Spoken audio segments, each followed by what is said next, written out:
a year ago, it was an idea which was floated by His Excellency Piyush Goyal during a meeting with His Highness Sheikh Hamad on the sideline of the High-Level Investment Committee. And we took it forward, both the central banks and the relevant authorities here in India have been in discussion on that. We reached a level where it has been concluded when it comes to studies. We're just looking forward for the signing ceremony of the agreement between both parties. The details are going to be announced during the or after the signing. So I'll keep it to the central banks from both sides to give the details on the topic, or maybe His Excellency Piyush might elaborate more. But I want to just mention something here. It shows how flexible, how agile this relations. Things being discussed in less than a year, now it's concretely moving forward. And this is the nature of the relation between both countries. We're looking forward for more ideas which we can grow up and expand from and based on the discussion from both parties. Well, I think this is truly reflective of the agility and the openness with which this partnership has grown. I still recall that it was in March of 2022 when, post our formal meetings in a very informal deliberation, His Highness Sheikh Hamid and I think Master Sudhir and our Joint Secretary and Chief Negotiator handling UAE, Srikar Reddy, were with me when we got talking about how we can make business more attractive between the two countries, how we can help our business persons reduce operating costs and transaction costs. And the germs of this rupee dirham trade were actually sown in that meeting. It's just about a year since then, but both countries have made significant progress. The Reserve Bank of India and the Central Bank of UAE have been in very active dialogue. The Ministry of Finance is very supportive and handling the entire issue. And I'm sure, given the high-level engagement on both sides, given the active pursuit of working together, not only on rupee dirham trade, but also on other digital technologies becoming a part of the UAE-India framework, I think we have very good things which will be offered to both nations in the coming months. We will await the final outcomes and the decisions. Any timeline this year? Well, we are both two countries which are anxious to do more and to do things fast. So while we never set timelines, even when we started the FTA, we never set a timeline, but we were able to do it in under 3 months. So I think I can only say this, that it's progressing at a very fast pace, and when His Highness and Prime Minister Modi are committed to something, you know that both leaders are very decisive, very outcome oriented, so you can imagine good outcomes very soon. Next question here, please. Hi sir, Rishikesh from the Press Trust of India. So my question is, as India is one of the biggest gold importer, so are there any mechanism being developed to boost gold import under CEPA? And my second question is a dirham being used by India to trade with any third country? Well, as of now, UAE is one of our largest suppliers, only after Switzerland possibly, of gold. And we would like to encourage that trade even further with the UAE.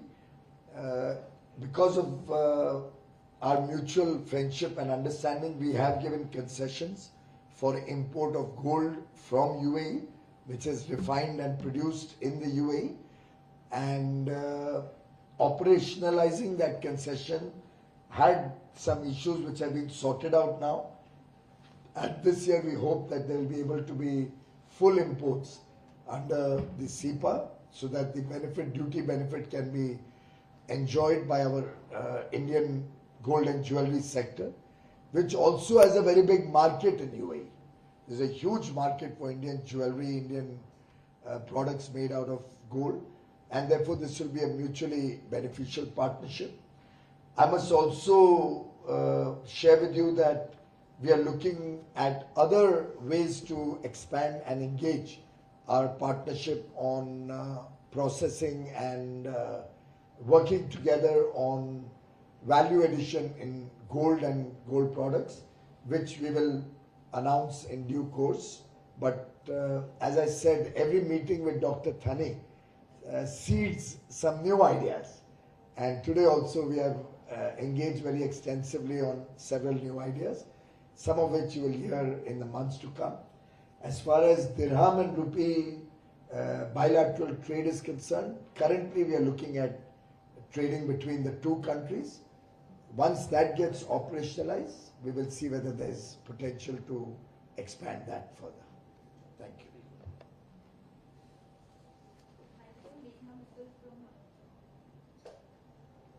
Meghna Mittal from Money Control. You said that a committee will be formed to look at expanding into services, the trade. My question is that which services could be looked at for expansion for India-UAE CEPA, and by when should we expect, like in a quarter or so, for it to come into effect? I'll let Dr. Thani answer that, but I think you are in a greater hurry than the government today. Well, both trades and services and goods have already started since the implementation last May.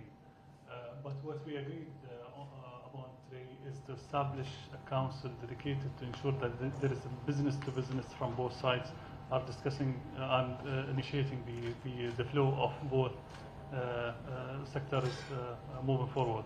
And that is going to focus on service, MSMEs, startups, and women entrepreneurs as well. So that is going to be part of the initiation in the upcoming few weeks and months, so we can ensure the business-to-business dialogue are happening. Sectors have been already announced a year ago, so the work has been already implemented. So it's not something new when it comes to real implementation, but also to make sure that the networking and the communication between our private sectors. Nivedita, go ahead.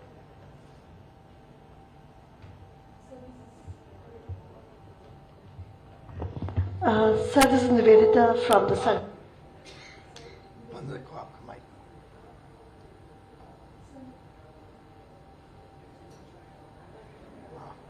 Yeah. Sir, two questions. This delegation accompanying His Excellency, that's represented by which sectors? And also the bilateral trade that we have achieved so far has been driven by which areas, and what is the further potential that you see, sir? I think those details the officials will give it to you. Sir, I'm Abhimanyu from CNBC TV 18. I have two questions. So one, that UAE also acts as a channel for CIS countries as far as trade with India is concerned. And we had seen earlier that the low demand had impacted exports from India. So is there any uptick expected in the short to medium term? And secondly, has there been any impact of the decision on the rupees 2000 note as far as the possibility of rupee trade is concerned?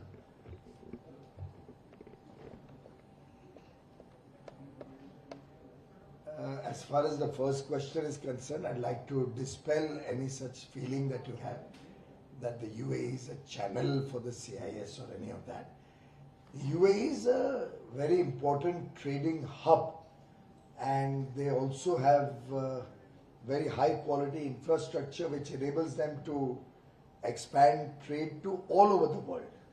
So there are many large trading companies in the UAE which supply to all parts of Africa, of Latin America, Europe, Southeast Asia. So I think that relationship with the UAE is always beneficial for Indian exporters, and we would urge our Indian exporters to leverage the UAE as a hub across the world. As regards the 2000 rupee note is concerned, my friend, trade usually happens through banking channels. and there is no connection between the 2000 rupee note and trade. And lastly, in any case, the 2000 rupee note continues to be legal tender. There is no problem at all. So if anybody really wants to do a transaction of 10-20,000 rupees, which could be permitted as per Reserve Bank rules in cash, if somebody has come to India and wants to buy something here, he's allowed to do it. There's nothing wrong in that. Friends, we can have two more questions. So one.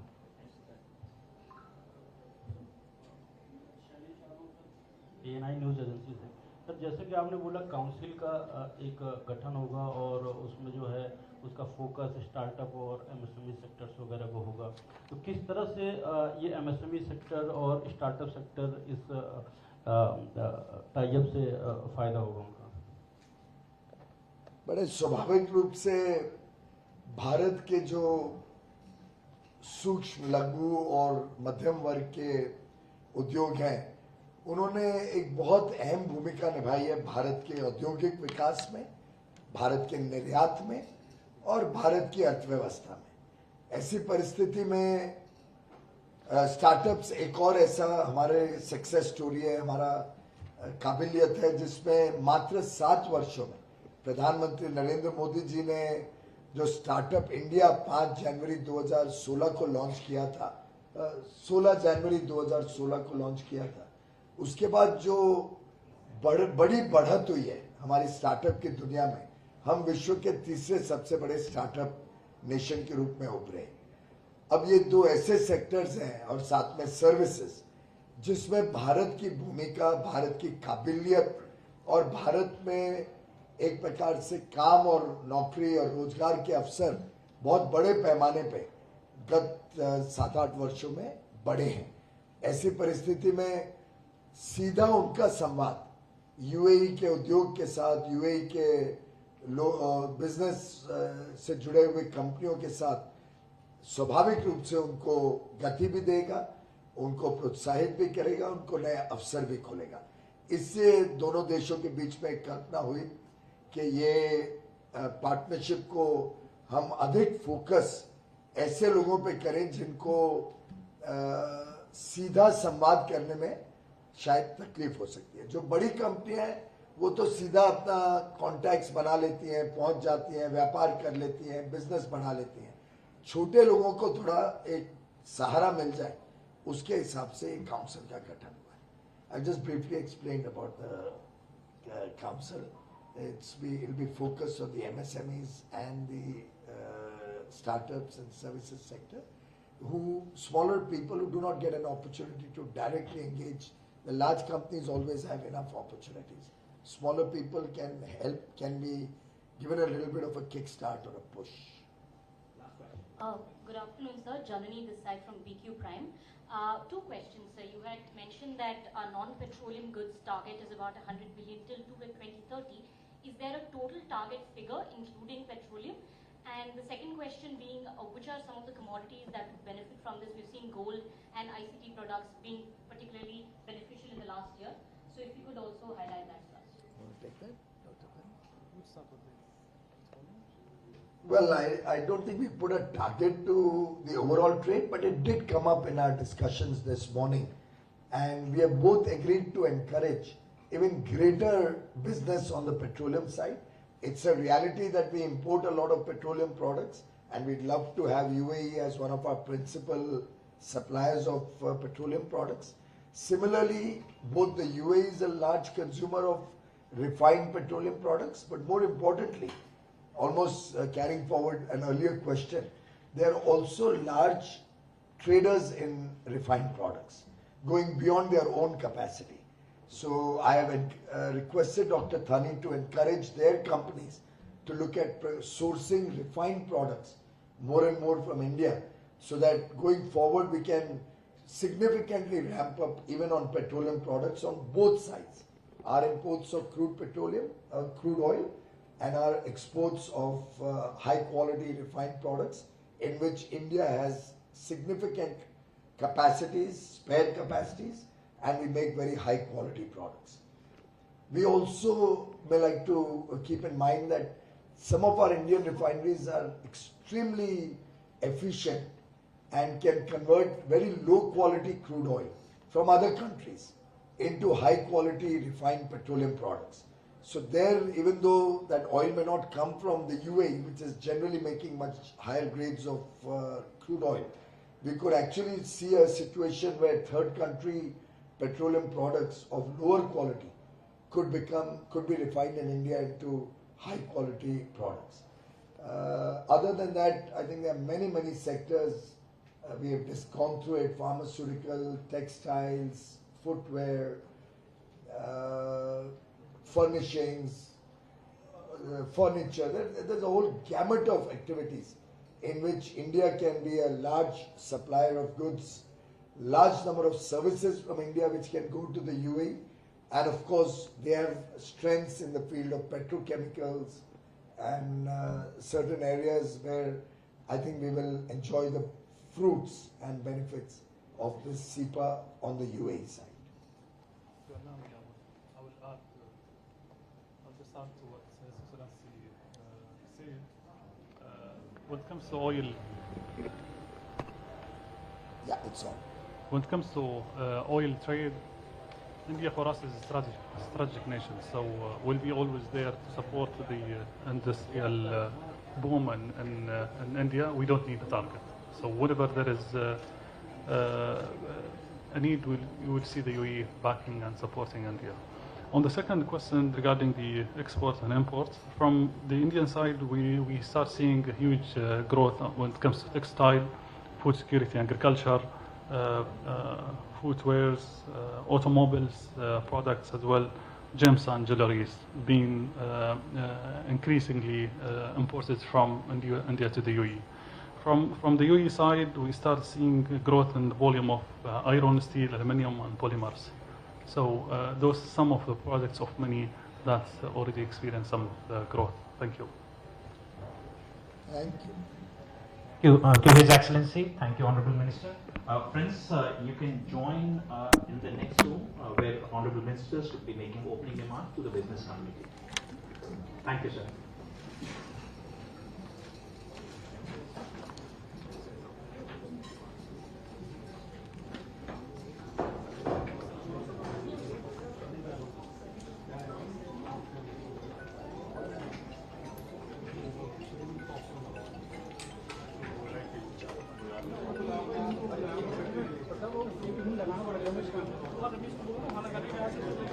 Mike doesn't clear enough.